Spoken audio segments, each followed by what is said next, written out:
जय मसीह की दोस्तों, क्या आप जीसस यीशु मसीह पर विश्वास करते हैं? तो आप बिल्कुल सही रास्ते पर जा रहे हैं। यीशु मसीह हमारे जीवन को उद्धार करने वाले हैं। जल्द ही सफलता मिलने वाली है, दुख से चंगाई मिलने वाली है, मुसीबत से छुटकारा मिलने वाली है और आपका जीवन हरा भरा होने वाला है। असफलताओं की वोट लगने वाली है, सफलताओं की खुशियां मिलने वाली। तो चलिए यीशु मसीह का फिर से एक गुणगान करें, प्रार्थना करें। आमीन। इस संदर्भ में एक यीशु मसीह का कथा प्रस्तुत करने जा रहे हैं, कृपया आप उसे ध्यान से सुने। परमेश्वर के नाम पर आमीन। यहोशू बूढ़ा और बहुत उम्र का हो गया, और यहोवा ने उससे कहा, तू बूढ़ा और बहुत उम्र का हो गया है, और बहुत देश रह गए हैं जो इस्राएल के अधिकार में अभी तक नहीं आए।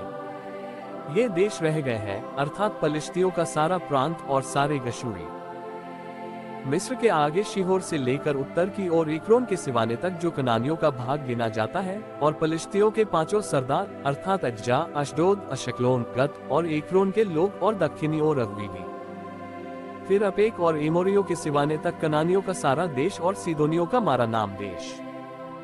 फिर गवालियों का देश, और सूर्योदय की ओर हेर्मोन पर्वत के नीचे के बालगाद से लेकर हमात की घाटी तक सारा लबानोन।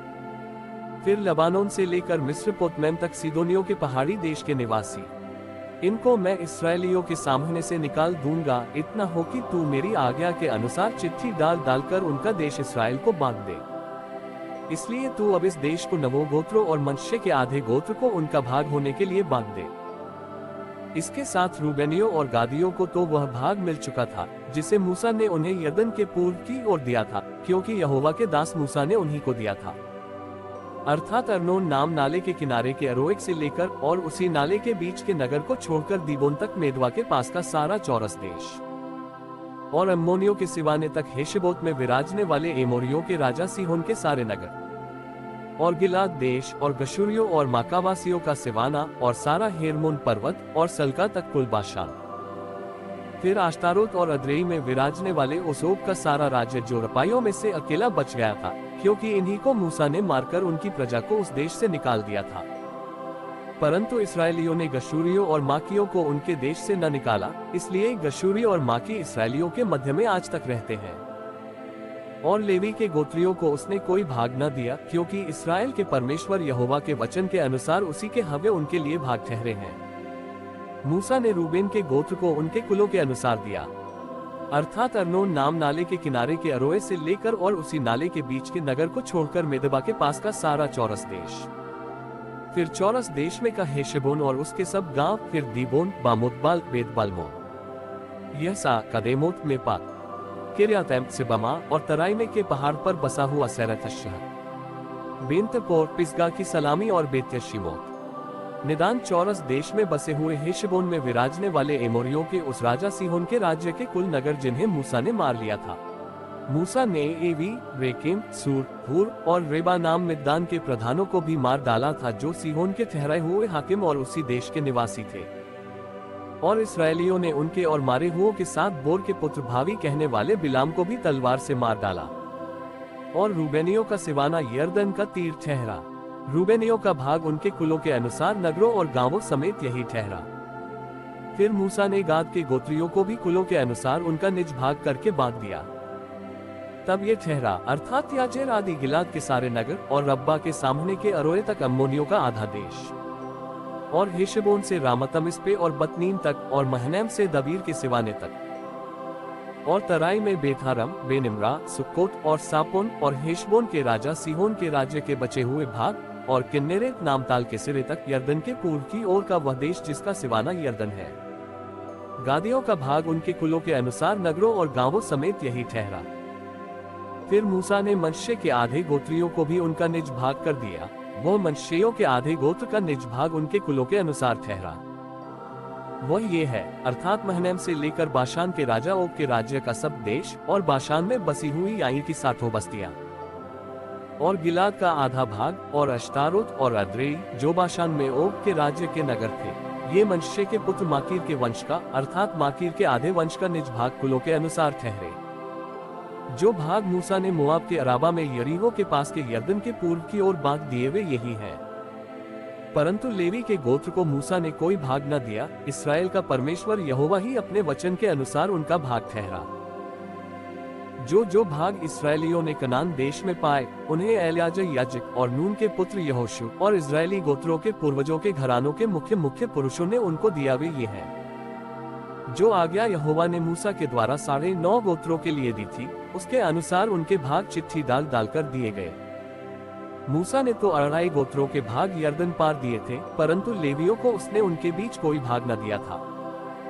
यूसुफ के वंश के तो 2 गोत्र हो गए थे, अर्थात मनश्शे और एफ्रेम, और उस देश में लेवियों को कुछ भाग न दिया गया, केवल रहने के नगर और पशु आदि धन रखने को और चराया उनको मिली। जो आज्ञा यहोवा ने मूसा को दी थी उसके अनुसार इसराइलियों ने किया और उन्होंने देश को बांट लिया। तब यहूदी यहोशू के पास गिलगाल में आए और कनजी यपुन्ने के पुत्र कालेब ने उससे कहा, तू जानता होगा कि यहोवा ने कादेश-बर्ने में परमेश्वर के जन मूसा से मेरे और तेरे विषय में क्या कहा था। जब यहोवा के दास मूसा ने मुझे इस देश का भेद लेने के लिए कादेश-बर्ने से भेजा था, तब मैं 40 वर्ष का था और मैं सच्चे मन से उसके पास संदेश ले आया। और मेरे साथी जो मेरे संग गए थे, उन्होंने तो प्रजा के लोगों को निराश कर दिया, परंतु मैंने अपने परमेश्वर यहोवा की पूरी रीति से बात मानी। तब उस दिन मूसा ने शपथ खाकर मुझसे कहा, तूने पूरी रीति से मेरे परमेश्वर यहोवा की बातों का अनुकरण किया है, इस कारण निसंदेह जिस भूमि पर तू अपने पांव धराया है वह सदा के लिए तेरा और तेरे वंश का भाग होगी। और अब देख, जब से यहोवा ने मूसा से यह वचन कहा था, तब से 45 वर्ष हो चुके हैं, जिनमें इजरायली जंगल में घूमते फिरते रहे। उनमें यहोवा ने अपने कहने के अनुसार मुझे जीवित रखा है, और अब मैं 85 वर्ष का हूँ। जितना बल मूसा के भेजने के दिन मुझ में था, उतना बल अभी तक मुझ में है। युद्ध करने व भीतर बाहर आने जाने के लिए जितनी उस समय मुझ में सामर्थ्य थी, उतनी ही अब भी मुझ में सामर्थ्य है। इसलिए अब वह पहाड़ी मुझे दे जिसकी चर्चा यहोवा ने उस दिन की थी। तूने तो उस दिन सुना होगा कि उसमें अनाकवंशी रहते हैं और बड़े बड़े गढ़ वाले नगर भी हैं, परंतु क्या जाने संभव है कि यहोवा मेरे संग रहे और उसके कहने के अनुसार मैं उन्हें उनके देश से निकाल दूं। तब यहोशू ने उसको आशीर्वाद दिया और हेब्रोन को यपुन्ने के पुत्र कालेब का भाग कर दिया। इस कारण हेब्रोन कनजी यपुन्ने के पुत्र कालेब का भाग आज तक बना है, क्योंकि वह इसराइल के परमेश्वर यहोवा का पूरी रीति से अनुगामी था। पहले समय में तो हेब्रोन का नाम किर्यत अर्बा था। वह अर्बा अनाकियों में सबसे बड़ा पुरुष था और उस देश को लड़ाई से शांति मिली। यहूदियों के गोत्र का भाग उनके कुलों के अनुसार चिट्ठी डालने से अदोम के सिवाने तक और दक्षिण की ओर सीन के जंगल तक जो दक्षिणी सिवाने पर है ठहरा। उनके भाग का दक्षिणी सिवाना खारे ताल के उस सिरे वाले कोल से आरंभ हुआ जो दक्षिण की ओर बढ़ा है, और वह अक्रब्बीम नाम, और कालेब ने वहां से शेशै, अहिमन और तलमै नाम अनाक के 3 पुत्रों को निकाल दिया। फिर वहां से वह दबीर के निवासियों पर चढ़ गया। पूर्व काल में तो दबीर का नाम किर्यत सेपेर था। और कालेब ने कहा, जो किर्यत सेपेर को मारकर ले उसे मैं अपनी बेटी अक्सा को ब्याह दूंगा। तब कालेब के भाई ओत्नीएल कनजी ने उसे ले लिया और उसने उसे अपनी बेटी अक्सा को ब्याह दिया। और जब वह उसके पास आई, तब उसने उसको पिता से कुछ भूमि मांगने को उभारा। फिर वह अपने गदहे पर से उतर पड़ी और कालेब ने उससे पूछा, तू क्या चाहती है? वह बोली, मुझे आशीर्वाद दे, तूने मुझे दक्षिण देश में की कुछ भूमि तो दी है, मुझे जल के सोते भी दे।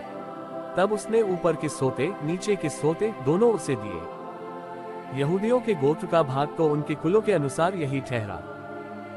और यहूदियों के गोत्र के किनारे वाले नगर दक्षिण देश में अदोम के सिवाने की ओर ये हैं, अर्थात कब्सेल, अदेर, यागूर, कीना, दिमोना, अदादा, केदेश, हासोर, यित्नान, जीब, तेलेम, बालोत, हासोर, दता, करियोथ, हेस्रोन जो हासोर भी कहलाता है, और अमाम, शमा, मोलादा, हसरगद्दा, हेशमोन, बेतपालेत, हसरशु, बेरशेबा, बिज्योत्या, बाला, इलीम, असैम, अल्तोलद, कसील, होरमा, सिकलग, मदमन्नात, सनसन्ना, लबाओ, शिलहीम, एन और रिम्मोन, ये सब नगर 29 हैं और इनके गांव भी हैं। और नीचे के देश में ये हैं, अर्थात एशताउल, सोरा, अशना, जानोह, एनगन्नीम, तप्पूह, एनाम, यरमूत, अदुल्लाम, सोको, अजेका, शारम, अदितैम, गदेरा और गदेरुतैम, ये सब 14 नगर हैं और इनके गांव भी हैं। फिर सनान, हदाशा, मिगदलगाद, दिलान, मिस्पे, योक्तेल, लाकीश, बोस्कत,